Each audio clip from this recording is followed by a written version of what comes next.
you drop this? What's that? I don't know.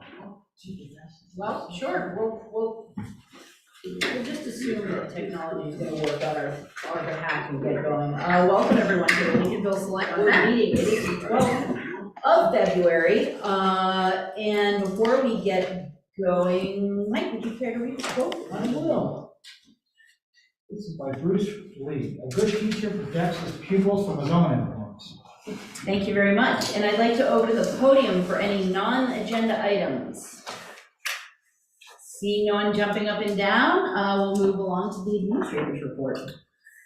Beyond the agenda, diligently working on the budget, which you folks will get tomorrow, and presentation tomorrow and Thursday night, and storm damage repairs and paperwork and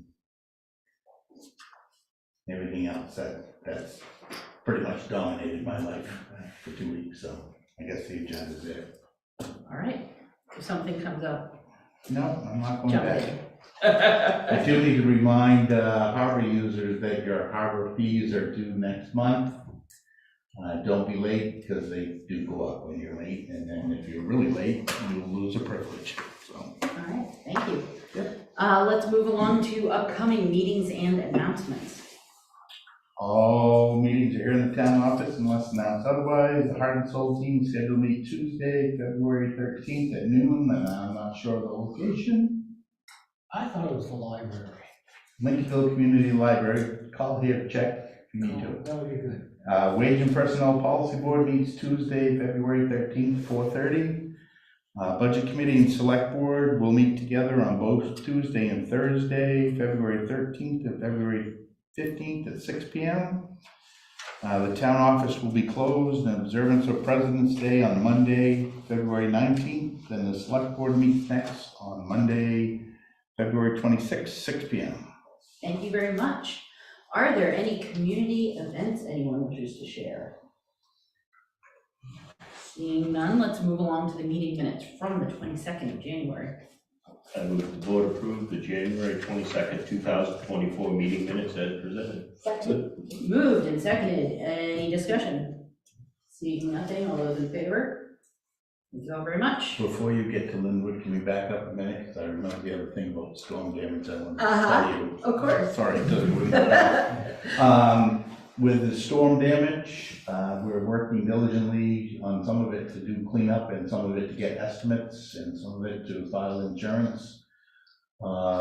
It looks as though we will need to consider, and hopefully we'll have some better, well, we will have better numbers for you at your next meeting. We may need to do a transfer or ask the voters to transfer some money from undesignated fund into a, for lack of a better word, a storm damage account, so we can actually pay for the repairs that need to be done, and then go back after we're done and seek reimbursement from FEMA and NEMA for some or all of those monies. And I don't know, one of the things Matt and I talked about very briefly today was if there was any interest in anybody seeing some of this firsthand or as a group, or if you just want to take our word for it that we're diligently working on repairs that we don't need to spend some time on. I certainly, myself, I would like to see some of it, but I do not want to do anything to hold you guys up. So I don't, meaning I don't want you to wait for me to have time to come take a look at it. With the exception of some the smaller of the repairs, like we've got a couple things, we've done some cleanup, but some of the bigger stuff that we don't have enough money to actually hire a contractor, that will be there at your next meeting and then until we have some monies transferred, primarily with the seawall of the beach parking lot, that water came in, took lines out, and some of the pavements hanging, some of the sidewalks collapsed, whatever else, but gladly take you down there individually or as a group, whatever you all want to do.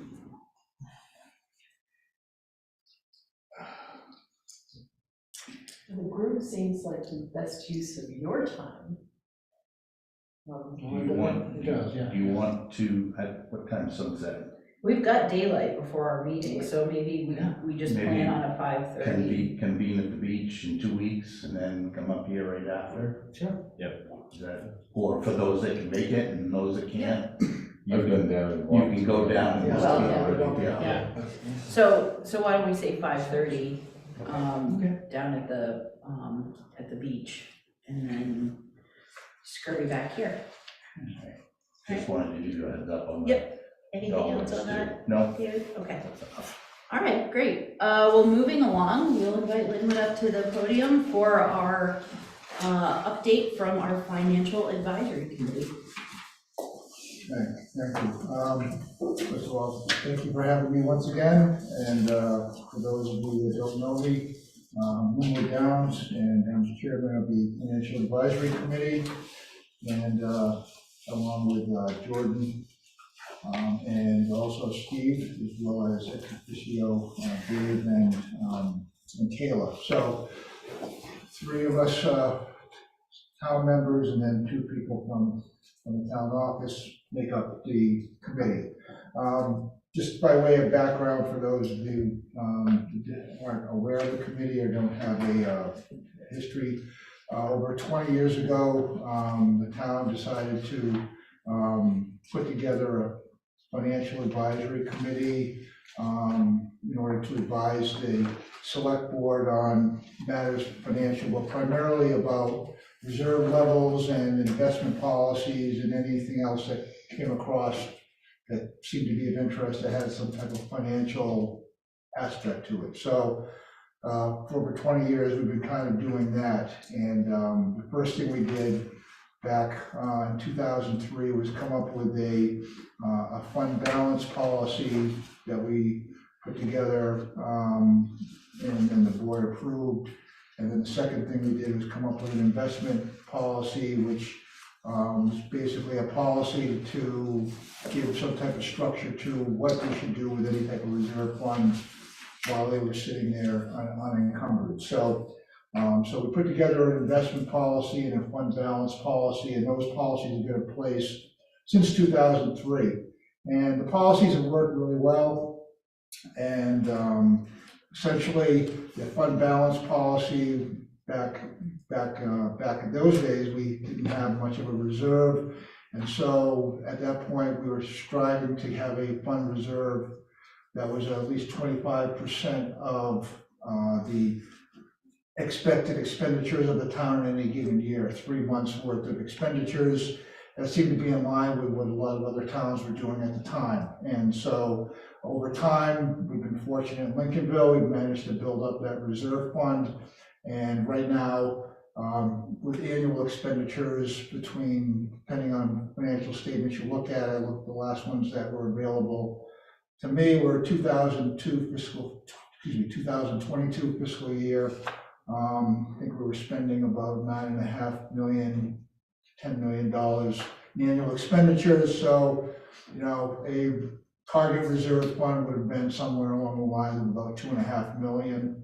And right now, at least based on those particular audited financial statements, we're sitting on a reserve fund of about $4 million of unencumbered reserve that have not been allocated for specific projects. We have another $2.6 million at that point in time, over a year, obviously, that was committed to various capital projects and other things. So essentially, we're carrying about 40% of the town budget, plus or minus, in that reserve fund. So we basically are more than adherent to the town policy that was written at the time, and that number has seemed to have been relatively steady between 35 to 40% year in, year out. So essentially, the town has decided that, at least from my view and the committee's view, that seems to be a comfortable number. The town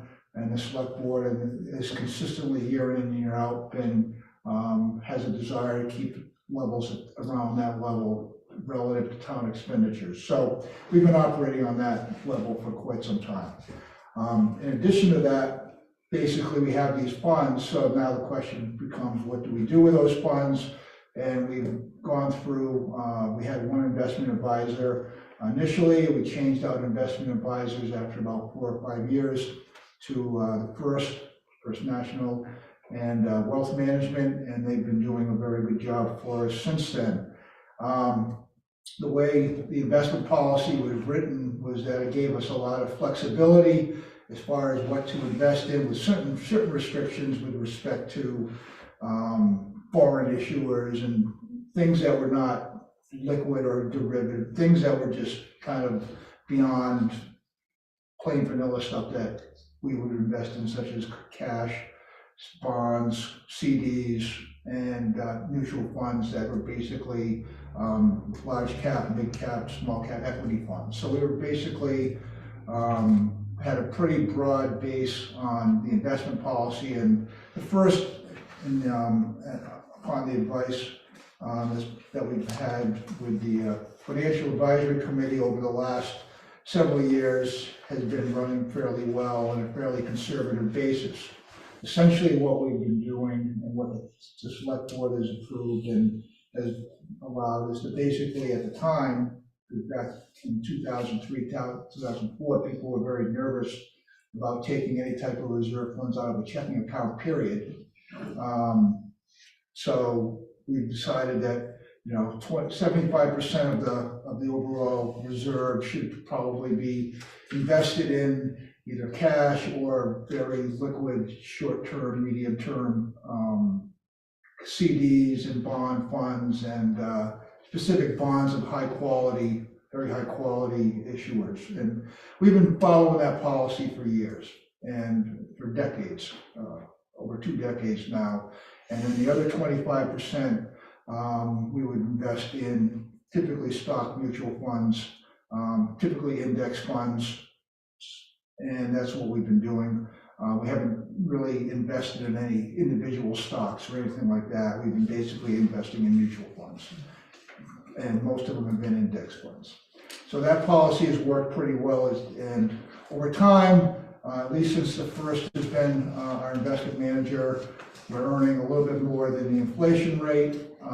We typically earn about, since their inception, about 3.3%, which is over, as you know, inflation up until the last couple of years has been pretty low. The last couple of years have been quite a sea change. Many of us have lived through the mid-late 70s and understand, in the early 80s, and understand what real inflation is, and what real interest rates, scary interest rates look like. We're not at that level now, but obviously it's changed from what it had been all through the 2010 and 2020 period of time. In any case, that's just by way of background as far as what's been going on, generally speaking. You have information in front of you about what the performance of the investment manager has been for the last couple of years. 2022 is probably our first down year that we've had that was significant, that I consider to be significant over the last 20 years. I think we've had one other down year that was very slightly less than zero negative return, but for the most part, over the last 20 years, we've had positive returns at a very low or medium level, but at least we've had positive returns. This past year, we had an overall return, you might see that on page, the second page, we've had overall returns of 8.8% was our portfolio for the year. So, and then in that second page of the report that Dave has been kind enough to hand to you, you can see what what allocation and what the returns are for each component of our portfolio. So we've been fairly solid, and generally speaking, the investment manager has been performing in line with the appropriate benchmarks. So we've been getting benchmark returns of some years a little bit better, some years slightly, half a percentage point lower, but for the most part, they've been performing as expected. And so we're happy with their performance. They also provide other ancillary services to the town on the banking side, which we get on a fairly reasonable fee level as well. So the fees are reasonable relative to the marketplace for people that do this stuff on a professional basis. And so we're happy with them at this point in time. One of the things that I wanted to not propose to the board, but just basically, we started discussing this idea in the Financial Advisory Committee that, you know, we have this reserve that's essentially been rolling over year in, year out at a certain level. It seems to be at that same level or slightly, you know, with some fluctuation, and we haven't really in any meaningful way dipped deep into it. And so essentially it's turned into, I wouldn't say a permanent fund, but it's basically a fund for real catastrophic events. And that was the original intention of it. And then, you know, obviously other purposes as well, because the select board obviously had, as a town, had the ability to do with the unencumbered money anything they want to do with it, subject to obviously voting on the budget. So in that particular case, what we asked our investment manager to do is to say, if we reallocated that 75% cash and short-term, medium-term kind of CD bond allocations, 25 to more of a 50-50 look, which is still conservative, but less conservative than what we've been doing, what would the results be with respect to our earnings and our appreciation on our portfolio? So they were kind enough to provide us with an example of some client that they're managing, St. George, town of St. George. They're managing that kind of allocation mix, and they showed me the return, they showed us returns, and the return differences were significant enough once you start thinking about the compounding effect of those differences in return, and also what the cash effect would be overall over a 2, 3, 5 year period of time. So in the report that I've handed you, I just kind of done some slightly more sophisticated, but not much more sophisticated than back of the envelope calculation, Excel calculations that I've done, kind of reviewing, taking a look at what the difference would be in our portfolio, what our opportunity costs would have been relative to the performance of St. George by changing an allocation from 75 to a 50-50 type of, 75-25 to a 50-50 allocation, and what that effect would be based upon a $4 million reserve fund that we have in the town. And, you know, the numbers were, you know, were not inconsequential. They were real numbers. They were, I think, in the presentation I gave you, over a 5-year period, that's, you know, quite a bit of money. And so one of the things, I'm not asking the board to approve or make a decision on or anything like that, but it's something that we've considered and we are thinking about, we would recommend to think about is whether or not you give the Financial Advisory Committee to give the first the ability to kind of change the allocation mix from 75-25 to a more of a 50-50 type of split. You know, something that's, you know, worth mulling over, thinking about, giving the committee some direction on whether they should talk with it first about that type of thing, and then talk to them about how they would implement that and what the timing would be and things like that. So beyond just giving you historical numbers tonight, you know, these are things we've been thinking about. And so we thought it would be appropriate to bring it to the board so you could think about it. And if you decide to do so, that's great. If you don't, that's great too. So that's where we are. Excellent, thank you for that. Questions for Linwood? Yeah, Lynn, I do have a question. I don't quite understand fully. Explain to me, who doesn't understand numbers real well, the risks in going to a 50-50. Sure.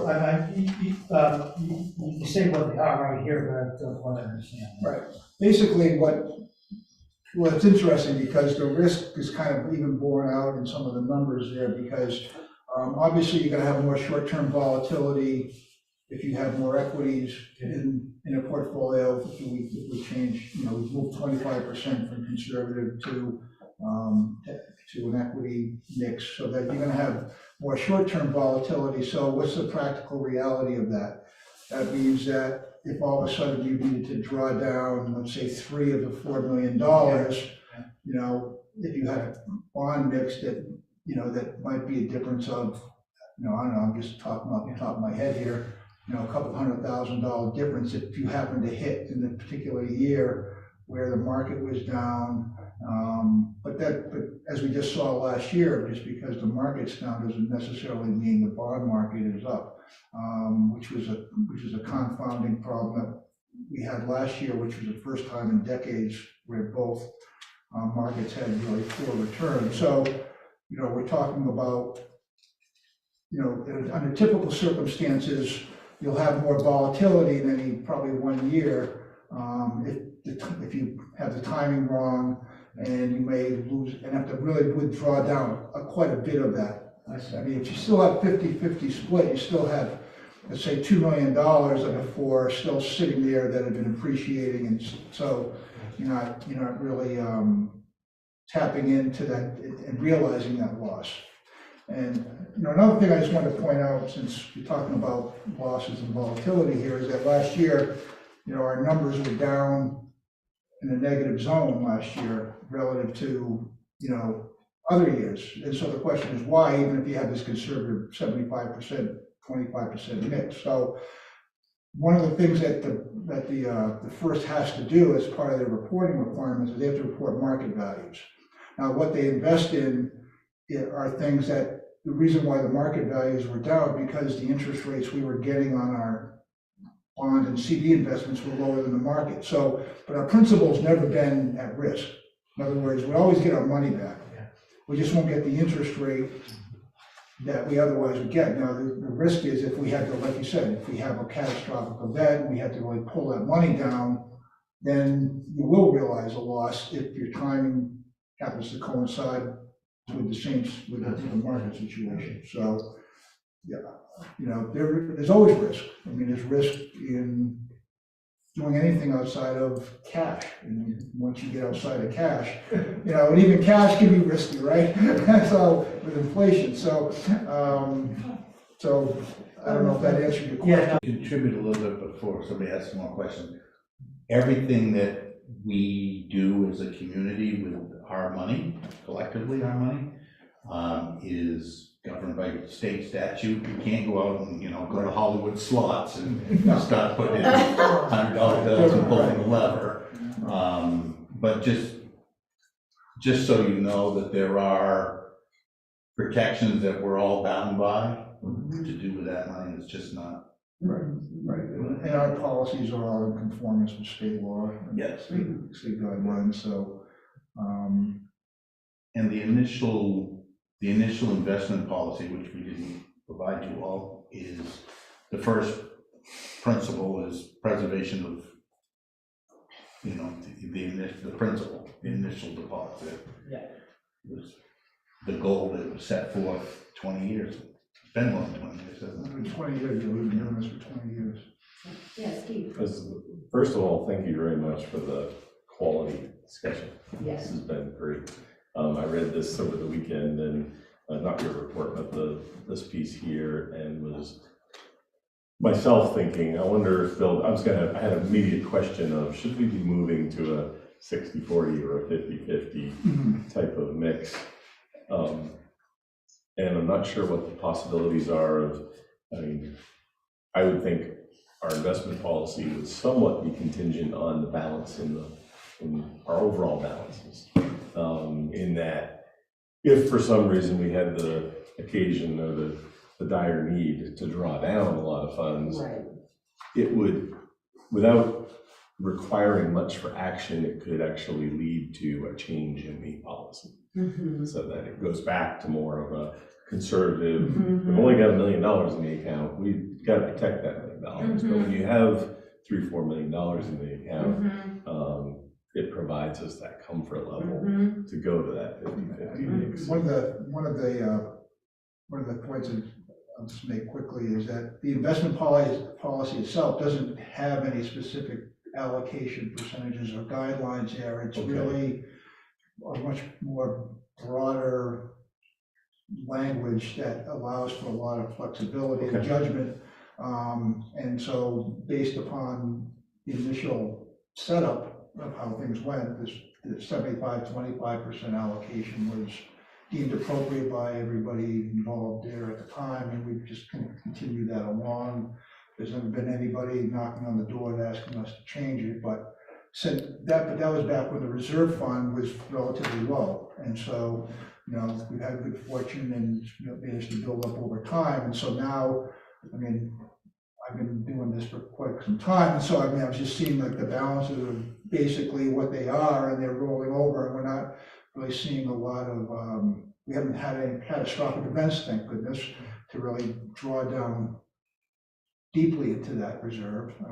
We've had times when we needed to, and we have, and but not in any, nothing like a 50 or 75% drawdown on that. So if that's the case, then it's almost like I wouldn't call it an endowment, but it seems like it operates like an endowment, and to some extent for protection of the town. And so if that's the case, then at least my experience with other entities that have endowments is that they tend to be a little bit more on a, I wouldn't say aggressive, but more 50-50, or like a pension fund. I haven't read the policy per se, but the way your understanding of the current policy, it wouldn't require us to adjust the policy. It's more the conversation is the budget, empower the budget committee to engage with the first to change the. Well, right now, it's basically, there's no specific language other than guidance and just trying to be, consistent with what the town wants and, the direction of the town. So, I mean, everybody's here is basically operating on good faith. And but the language itself doesn't really say you need to go get approval for this, approval for that. It's just a question of, this is what the town has given us guidance on, so this is what we've given guidance to the first on. And that's subject to change at any meeting you have, so. I think when, and I'm trying to remember, and my memory's not good from 20 years ago. I think when the initial presentation was made from the Financial Advisory Committee, or one of the initial presentations, it was like, this is kind of what we're thinking for the initial allocation of assets. And there was, I don't know if there was a motion, we could go back and look, but there was at least general board concurrence that seemed like an appropriate step at the time. Believe it or not, we literally had passbook savings accounts. We still had the old passbooks that when people wanted to know how much money was in the fire truck reserve, somebody'd take the passbook to the bank and put it, and they spit out the balance with updated interest. So we've come a long ways. And I think if this is something that we're looking to do a change, it would be appropriate for a recommendation to come forward and for the board to give the poor volunteers a little, cover with that, raising the hand, because ultimately you are all responsible, as am I as the treasurer, to make sure that we've done the right thing. Yeah, I think to your point, Steve, and the information that's been presented to us, I think it would be a worthy conversation to carry forward a little bit further and have a little bit more information presented to the board for us to seriously consider. I mean, it just seems like, personally, I tend to be pretty darn conservative, especially when we're dealing with other people's money, even though it is ours also. But it just seems like doing the same thing for 20 years in any financial market, while conservative, maybe not wise. So I think it bears having a conversation anyway. So, I'd be interested to see what the Financial Advisory Committee would come back to us with. I mean, this is what we've come up with, but, you know, we thought that the board should really think about it and Yeah. to make a determination and give us some guidance on Yeah. how to guide Okay, the first. So, you know, ultimately, I mean, your decision, whatever you want to do, we'll tell them what to do. So, you know, we're not, we think this is prudent, but, you know, prudence is a wide, you know, it's a wide lane. So what we're doing now is prudent. Going to 50/50 is prudent in a different way, but it's also, you know, it's a risk return thing, so. so that would be your, not your personally, but your committee's, recommendation to the board would be to look at a 50/50. I think that's generally speaking, that's been the, kind of the feeling of the board, of the Okay. committee rather, Okay, so, okay. but, you know, we're not gonna die in hell for it. Fair enough. Fair enough. Oh, my God. Any other questions for Linwood at this time? No more? Again, thank you so much for such a really thorough, presentation, and I think the board will have a further conversation about what you presented tonight. All right, thank you. Yeah, thank you so much. Thanks very much. Let's see, and moving along, agenda item number 8. David, would you care to speak on this? Sure, so the land use committee had their, for lack of a better word, organizational meeting at the end of January on the 30th, and went through the board committee roles and guidelines document, the new public engagement policy. They elected their officers, had a discussion about the request for qualifications that is out, that you folks all appointed select persons hand and done to review, and they come back to the board with a recommendation. And the committee said, could we have a representative on that review committee? And I said, well, you can't right now, but if you asked for it, you probably could, or I'd at least present it to the board. So they asked if they could have one member of their group review it with the 2 members of the select board, and actually chose Jeannie Hollingsworth to be that member if the board was going to do that. And so I guess that's the ask of the land use committee. They also had their second meeting just before you all met tonight, and I wasn't part of that conversation. Would someone care to make a motion? I move that the land use committee member Jeannie Hollingsworth as the land use committee representative be invited to participate with select persons Dunn and select person Hand in the review of any facilitation services proposals received. Moved and seconded. Discussion. It seems like a totally reasonable ask. Yeah. Yeah, Makes sense. great. If there's no further discussion, all those in favor?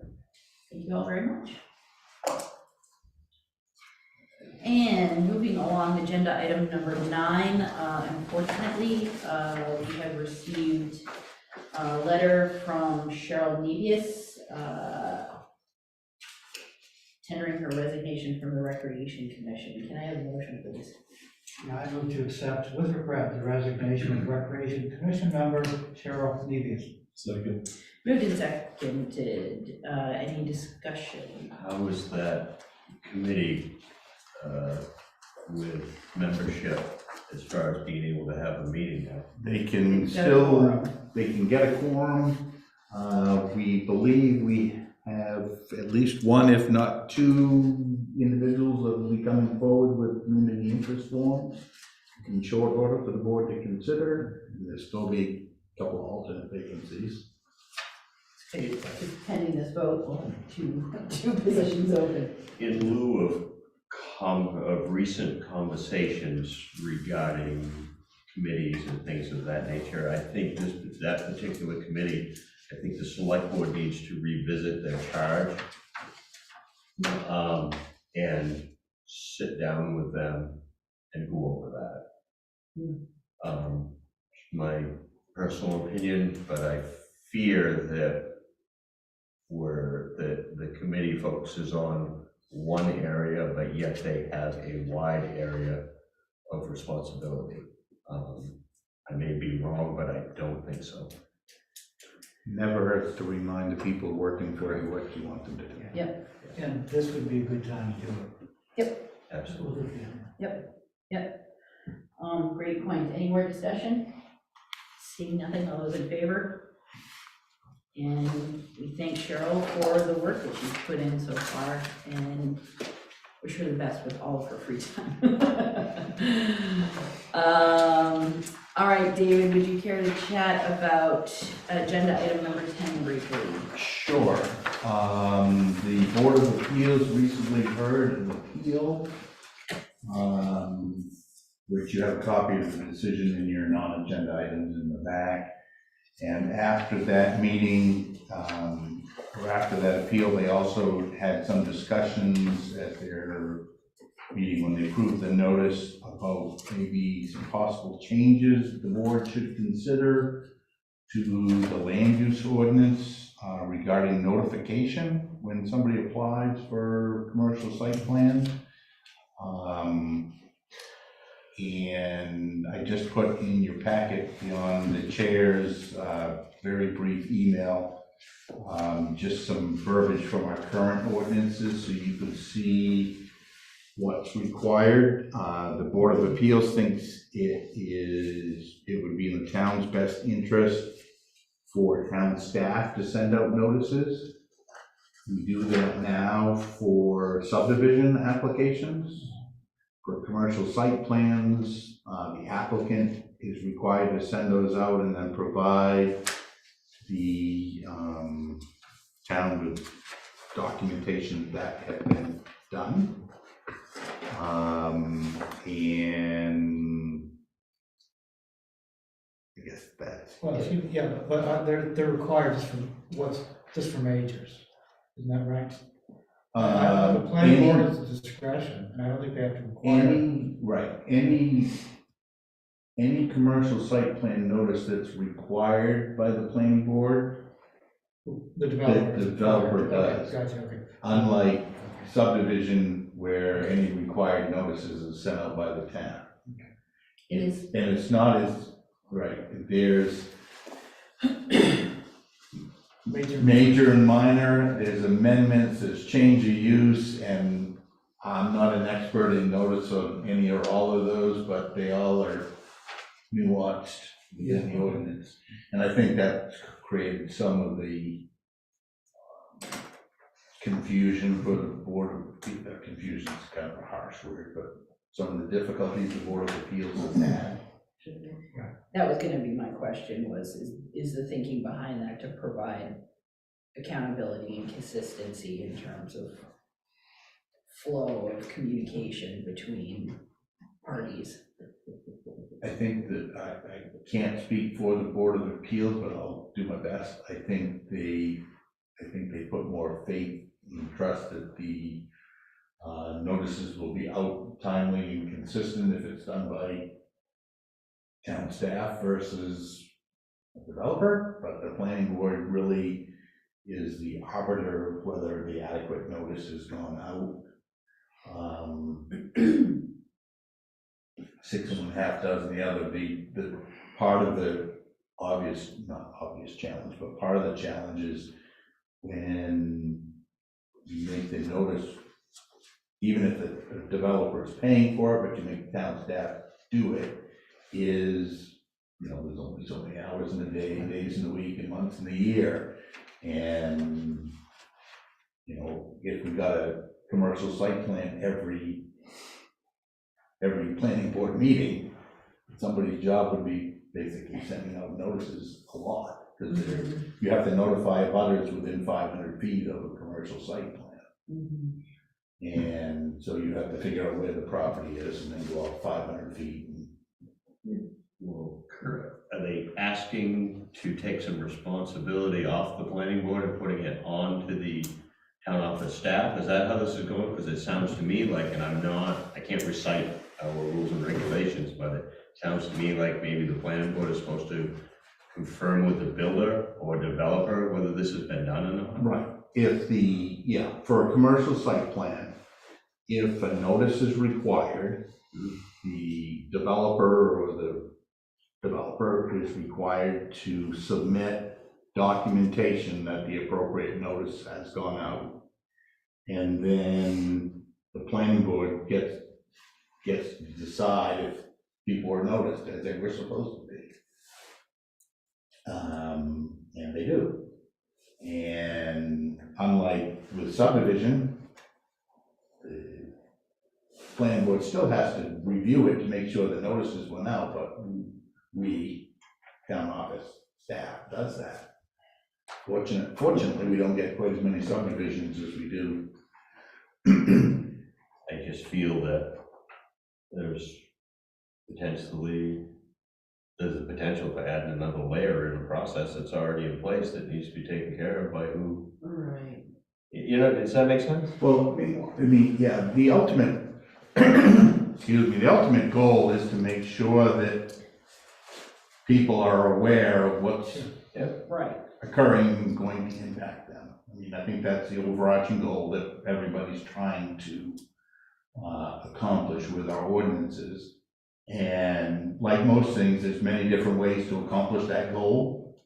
And when the subdivision ordinance was adopted, the language came from somewhere, and this is what the townspeople voted to adopt. Because all our ordinance, well, not all of them, the vast majority of our ordinances are voter adopted. And when the commercial site plan ordinance was developed, it had different language. And there's nothing right or wrong with either one, or particularly wrong with either one. It's just different. And the question is that truly a problem for the town itself, for the planning board, for the developer, for the neighbors that should get notice? Right.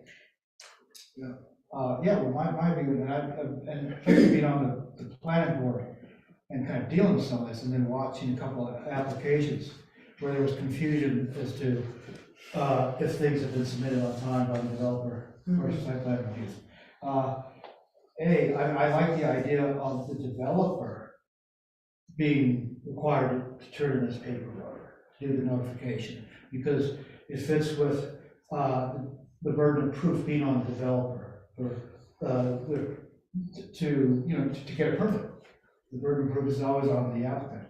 And but if there's confusion from the appeals board or the planning board as to how they get notified, then I think we ought to look at it. Yeah, just look at it. My initial reaction is that the planning board is never going to move forward without without knowing that notification has taken place. So they're going to check it off no matter who does it. They're going to find out. You know, no notification. Sorry, we'll see you next week. And but if it's causing confusion, my initial reaction is like, I would hope that the developer is paying for this, and it's not like coming off the taxpayers. Right. So they're going to be sending a check or something if we're doing the work. Right. Yeah. I mean, I agree that in principle, it's, 6 or 1/2 dozen of the other, but at the same time, I think it's challenging for this board to make the argument itself to change the way that we've been doing it without the petitioner asking for this change to be here to defend the reason why we would change it. And we have no, other than this one line, 3 lines. Why? No, I agree, it's all speculation on our part, isn't it? Part of it stems, I believe, from the last 2 appeals that have gone to the Board of Appeals. There has been question about whether applicants actually got noticed or needed to be noticed. The most recent, there was discussion as to whether or not notice was even necessary. And that's part 2 of this, it says notifications go out, whether they be major or minor. Which, by the way, I don't think the last applicant was either, but I'm not a land use expert, it was just a change of use. But- And then the previous Board of Appeals thing was regarding the issuance of a building permit. And building permits don't require notice to neighbors, they require you to post it. So, there's a lot of, Neither of which necessarily compel a change in the ordinance or argue for it, but the real question is does the board want to explore this further, or at least get the weigh-in from the planning board and the code enforcement officer, their thoughts on it, so that we can have some sort of concurrence or not about whether this idea holds value. I think it would be good to get them to weigh in on it, and I think it would also be good to find out what our neighboring towns' process is. I'm not sure I'm on board with changing a lot here, but it would be good to know if there's a potential disconnect there. And we may find that we're completely in line with the way that, that our process is in line, and then we'll have our answer. Yeah. Steve, you would? As in Rockport, I've got notices on several projects around my property over there, and it's always come from the applicant. Yeah. Not from the town. Yeah. But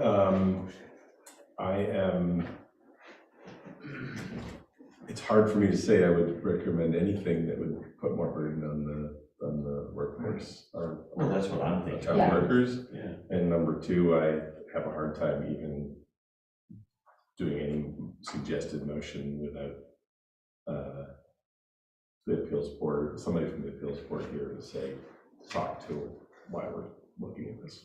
Yeah, I'm inclined to agree with you. I feel like, we get sort of here's an idea. Yep. And back to the point of taking town office staff and time, it's gonna take town office time and staff to get input from the planning board and input from the code enforcement officer, and then, give us a compelling argument why we should pursue this, and then we can pursue this. So,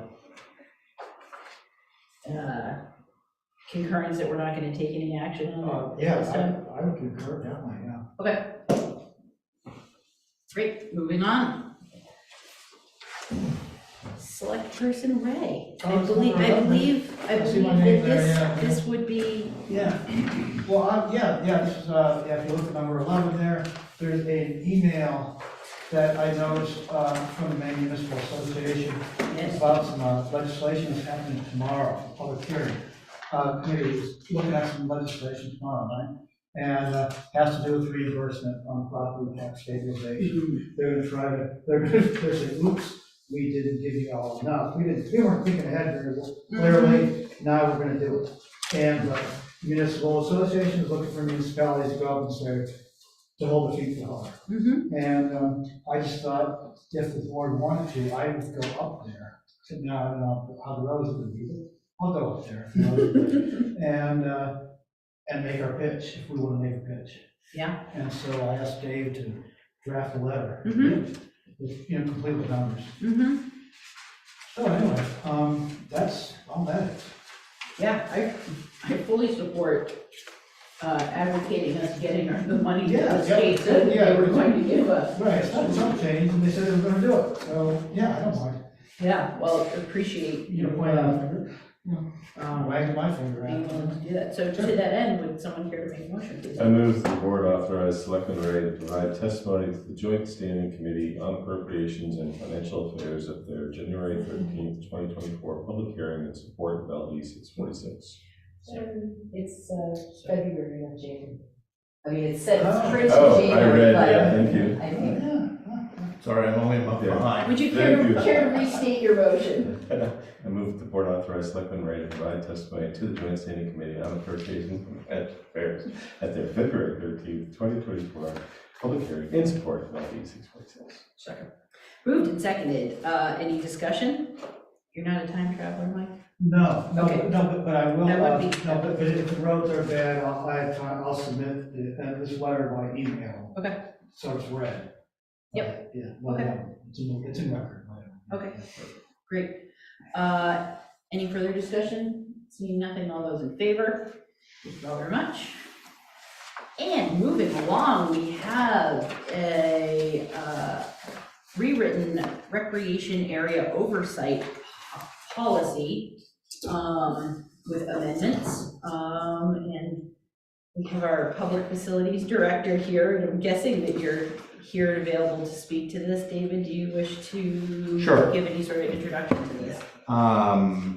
If you all recall, that would be the select board meeting, select board school committee meeting when the athletic infrastructure committee made their presentation.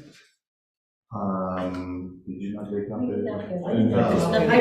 I read the electronic version, but I don't have the paper version. I read it. Check behind 13, or behind 11, one of them. I've seen a preliminary agreement, No.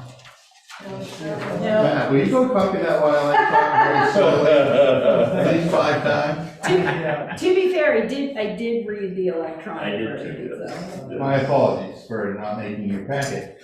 Well, anyways, if you recall, the athletic infrastructure committee made a presentation to the school committee, and the select board members attended or listened into that. Mhm. I took my notes from that session and went back to the policy that had been adopted by previous select board and previous school committees, and reworked the policy to put down on paper what I had heard from that meeting, which was basically the school would give up the mowing of the wheat and string trimming of the ball fields, and it would be, once again, become the responsibility of the town to do.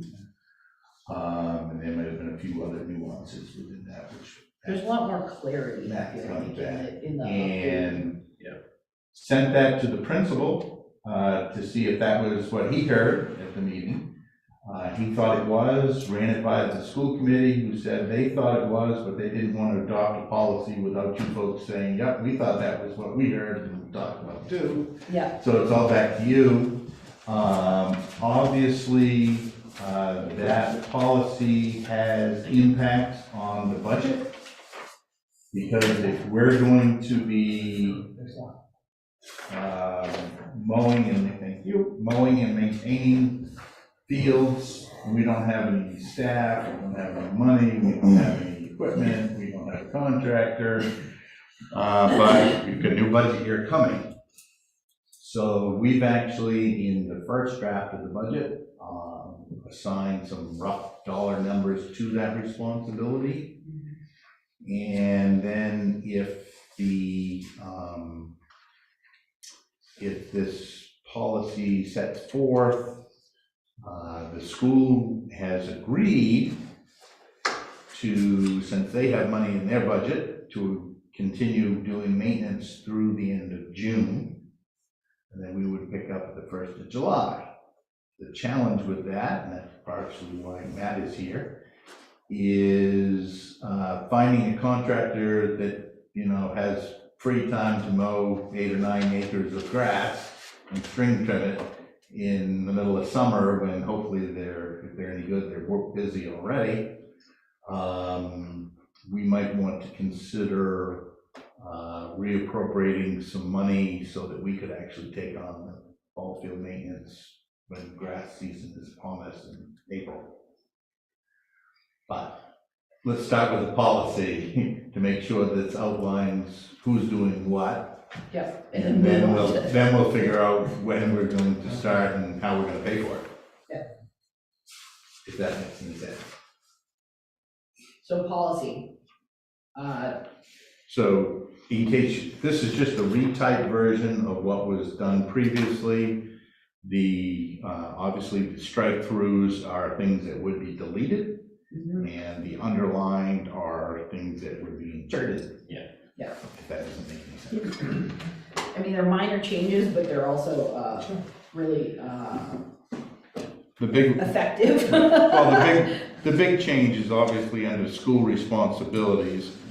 Number 2 said mowing, number 3 said weed whacking. Yeah. And those would be stricken, and they would be added to the Recreation Commission responsibilities, which means your responsibilities, because they work for you, where we'd be mowing and weed whacking. That makes total sense. The only question I have, though, is, who's doing the dumpsters? School. Is it, That's that's litter and trash. Oh, okay, gotcha, okay. Okay. Wow. So does anyone see any problems with this draft or additions, deletions?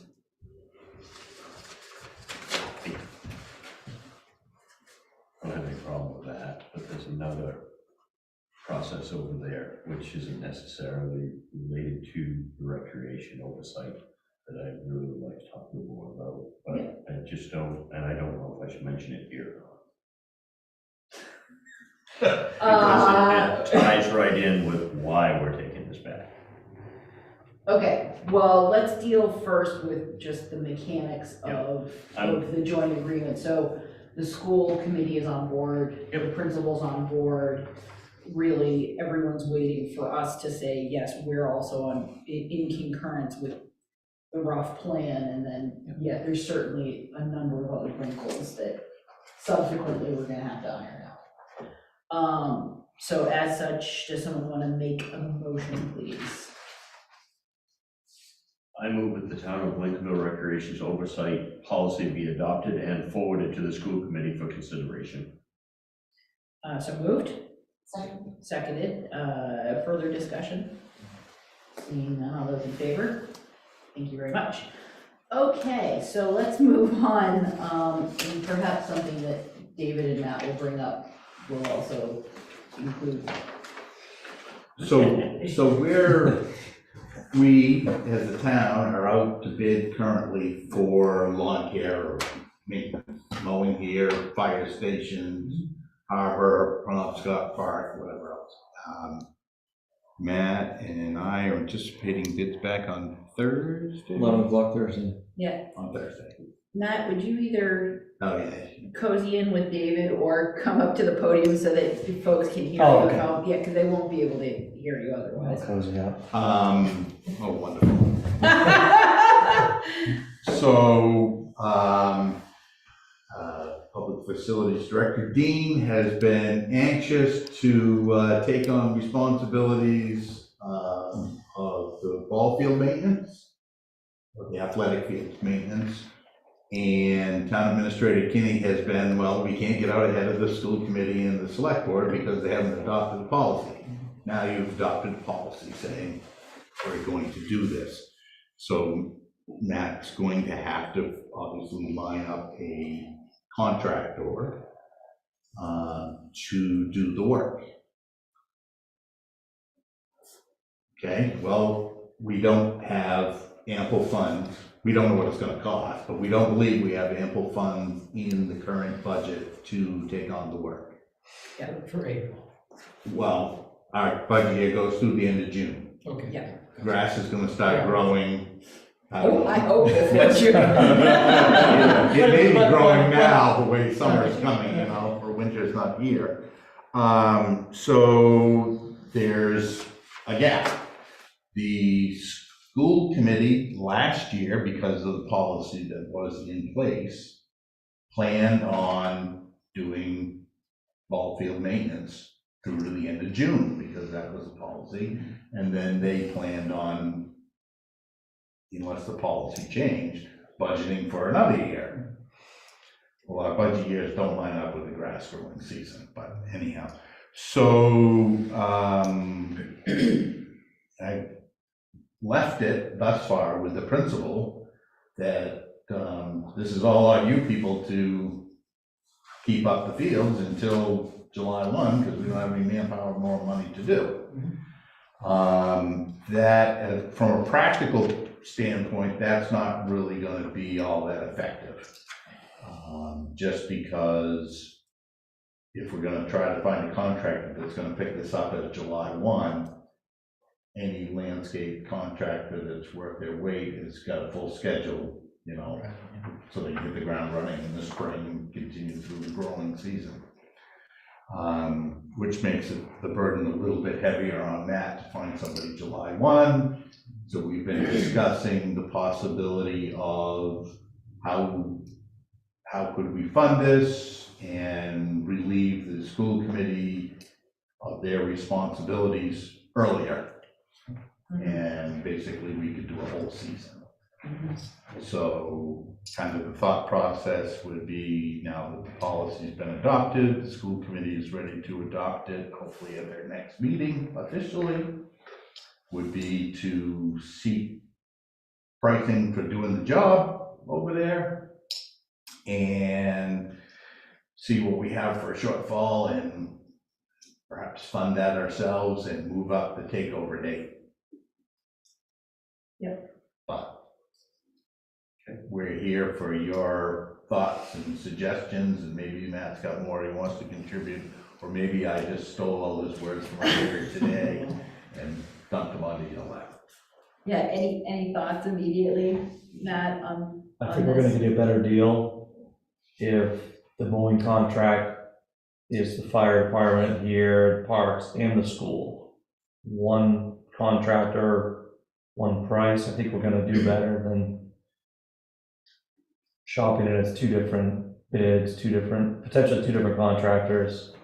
I think we're gonna do better on our pricing for one. Because if they're already coming to Lincolnville for a day or two a week, they're right here.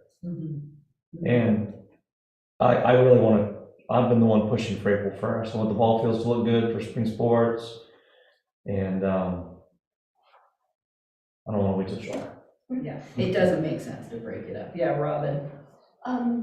If the school had budgeted for this year, why can't they give us that chunk of their money? Oh, God. That's a very good question, and I should have touched on that. Because the school doesn't have money with which they've hired contractors. They've been taking their staff, who we're paying and sending, well, They don't have a budget line for this. they don't have cash. Okay. They have manpower, and they had, depending on its condition, they had equipment that they were using too. Yeah. That's the issue we're in. There doesn't appear to be any money to Right, pull from there to here. yeah, that's sort Oh, of but we- the underlying But we might theme get a of But we could ask You them might get that. equipment. You Ugh. said, That's- it's crap equipment. Well, that's part of the challenge. So in the grand scheme of things, I like the way you're thinking, and that wholeheartedly should be the way we go. One contractor, do it all, they're in town one day, maybe a day and a half, possibly two. I'm not sure that you're gonna get anybody that's gonna have the time to take it all. And the reason I tell you that is when we were on that committee just trying to get rough numbers, is the three that actually we solicited for bids or for a number. There was only one guy that said, you know something, I'll spend a day here. This is what I'll do it for. And he had been doing it because the school wasn't doing it, because he had a kid on the soccer team and he was embarrassed at the way the soccer field looked like. He said, I can do it in a day, maybe a little bit less. I can trim, I'll do it all. And he gave us a number, and that number escapes me right now, but I'll give you the guy's name that solicited the bids, that was on that committee. You can just talk to him, because he had three different, I think one was right here in town. Another one is doing, the guy who said he could do it, he said, I have one other that I do a motel unit, a complex down on Route 1, and he said, I'm in Lincolnville, this would finish my day here. So it's just a suggestion. Yep. I'm not sure, and I know we want it to look good. If my concern is if we get somebody that's gonna do it all, it's not gonna look like it would if we have a separate guy doing the school. Okay. It's the town of Lincolnville, I get it. And we wanna do things so that it's affordable. But there's a lot that needs to be done there. And if we're getting somebody who's a commercial mower, then he's gonna be a hurried job, and maybe not. But this is new to us too, so, and maybe not to you, but that's my only thought process. Yeah. And that's why, because of what the guide said to us. Okay. So, but I get that information for you. But I think we could all agree that getting going, whatever that magical date is in the spring, is in our best interest, regardless of figuring out the shortfall. Which I think shortfall is gonna be the name of the game this spring in terms of whatever we're gonna have to figure out. I think we can work ourselves through the short-term pains of whether it's one contractor or 4 contractors or whatever. Yeah. If we know what the goal is of the board, which is to, obviously, for the town office and the fire stations and whatever, we know what the goal is. We're gonna mow the lawn, starting when the grass starts growing. We're gonna do spring cleanup, mow, and then fall cleanup, what we done. If that's the same goal for the ball fields, we'll work out the details. But if you all say, oh no, the school committee committed to June 30, No. and we're good with that, Well, and we're good with that. in reality, they did. Or on paper, they did. In reality, they need us to take this. Well, we need to do what's in the best interest of the facility and the town, which is consistency. And in doing so, it's starting at the beginning of the season and seeing it through Yeah. and establishing that paradigm, I think. Okay. I think once we get through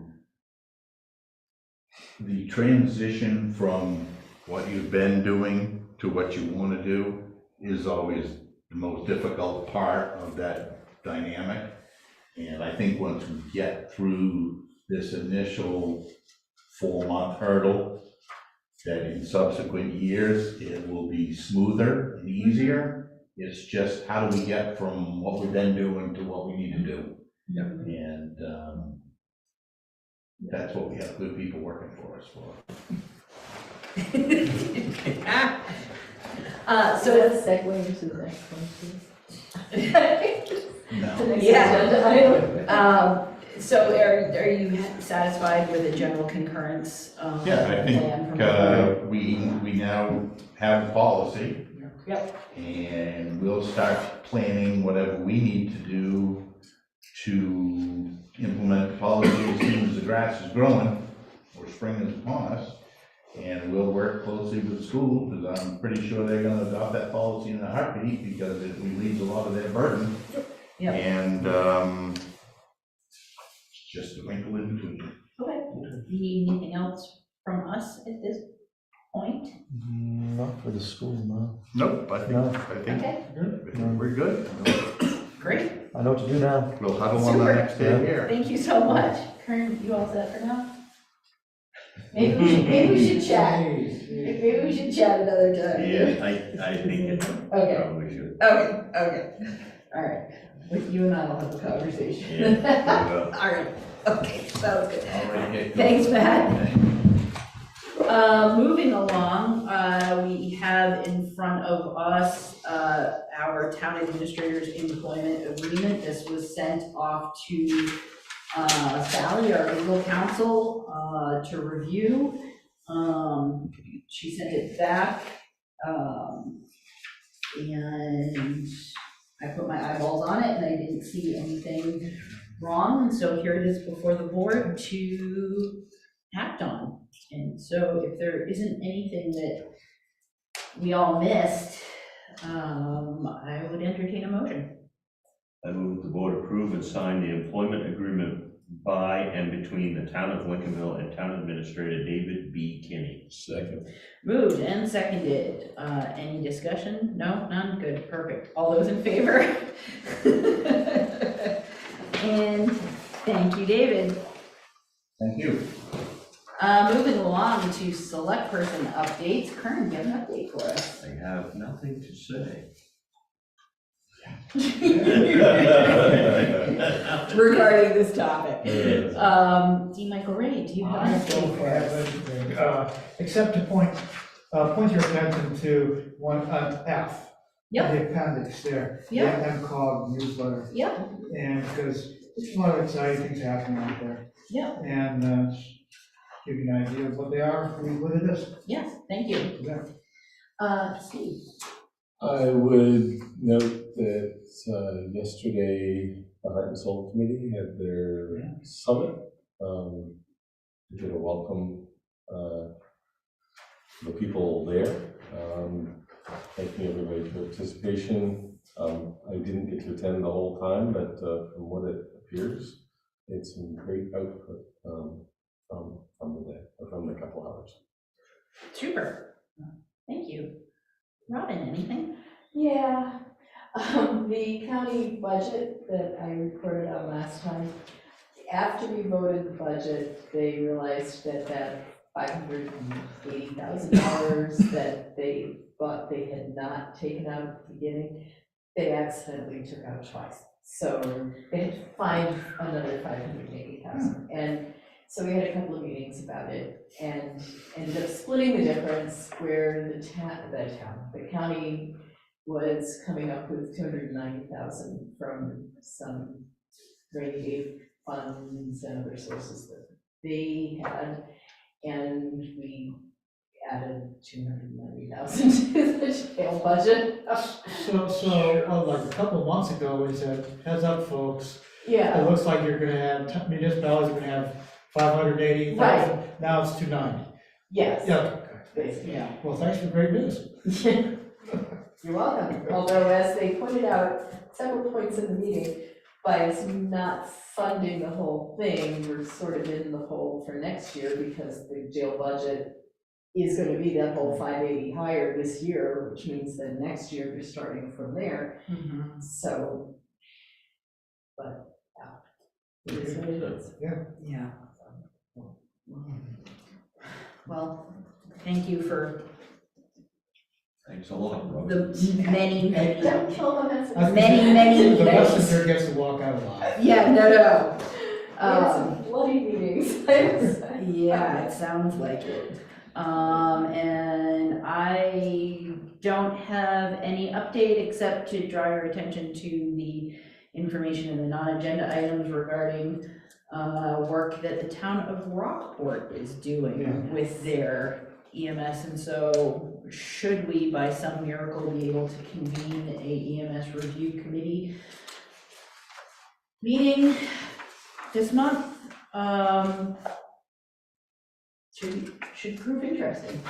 Not really sure what the point is, but should be interesting. Okay, moving along, we have the treasurer and payroll warrants to approve and sign. I'll entertain a motion. I move the board approve and sign the treasurer's and payroll warrants. Second. Moved and seconded. Any discussion? Seeing none, all those in favor? Thank you all very much.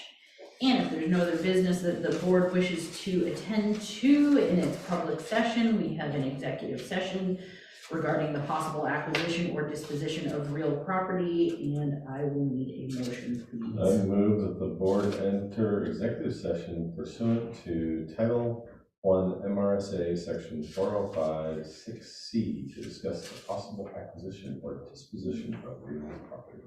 Second. Moved and well seconded. Any discussion? Seeing none? Yeah. All those in favor? I'll be, Thank you very much. thank you guys. Thank you. Have a great night. I'm gonna shut this. Yes, please. Ooh, I gotta shut this off. Yes. Oh, yeah. Thank you, Melissa. Have a good night. Thank you.